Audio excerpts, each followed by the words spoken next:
Thousands of people are marching in Jordan's capital, Amman, in support of their government's fight against Islamic State's militants.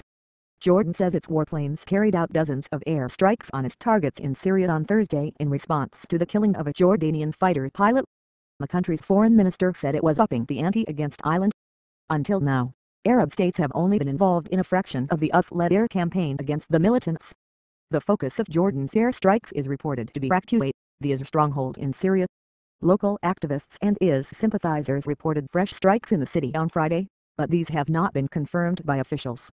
"This is our fight," Foreign Minister Nasser Judeh said Thursday's attacks were the beginning of our retaliation for the murder of pilot Moaz al-Kasasbeh. The video of Lieutenant Kasasbeh, 26, being burned alive in a cage was posted online by IS earlier this week. He was captured by the militants in December after his F-16 fighter jet crashed in Syria.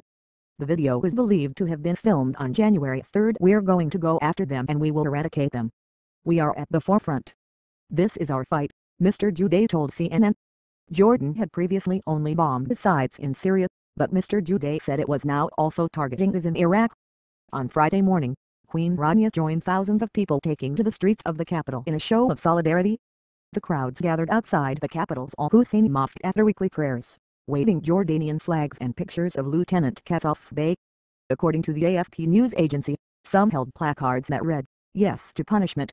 Yes to the eradication of terrorism." After Thursday's strikes, Jordanian warplanes flew over Lieutenant Kasasbeh's home village of Aya, near the city of Raqqa, south of Amman. Their flight coincided with a visit to the village by King Abdullah II, who was meeting the pilot's family. King Abdullah, sitting somber-faced with Saif al-Kasasbeh, the pilot's father, was said to have gestured to the skies as the warplanes flew overhead.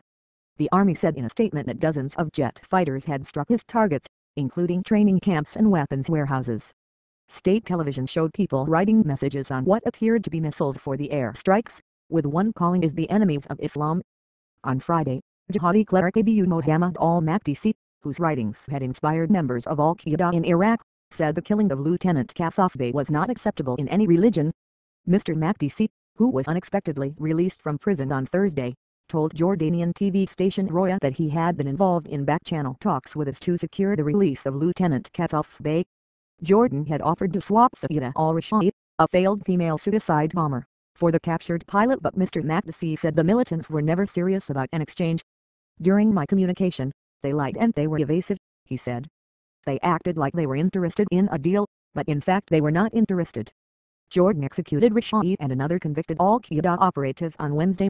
Timeline: Jordanian pilot held hostage December 24, 2014. Jordanian Lieutenant Moaz al-Kasasbeh captured by IS after his plane crashes December 25, 2014. Pilot's father urges IS to show mercy January 28, 2015. IS threatens to kill 2 Japanese hostages unless Japan pays $200 ransom within 72 hours January 24. IS releases video of Japanese hostage Kenji Goto holding a picture apparently showing Ryuna Yukawa's decapitated body January 24. IS calls for release of Saida al-Rashid, an Iraqi militant sentenced to death in Jordan January 28. Jordan offers to release Rashid in exchange for Lieutenant Kasasbeh January 29. Deadline to kill Lieutenant Kasasbeh and Mr. Goto expires January 31. Video released appearing to show Kenji Goto's body February 3. Video released appearing to show Lieutenant Kasasbeh burnt alive, with Jordanian media suggesting he was killed weeks earlier.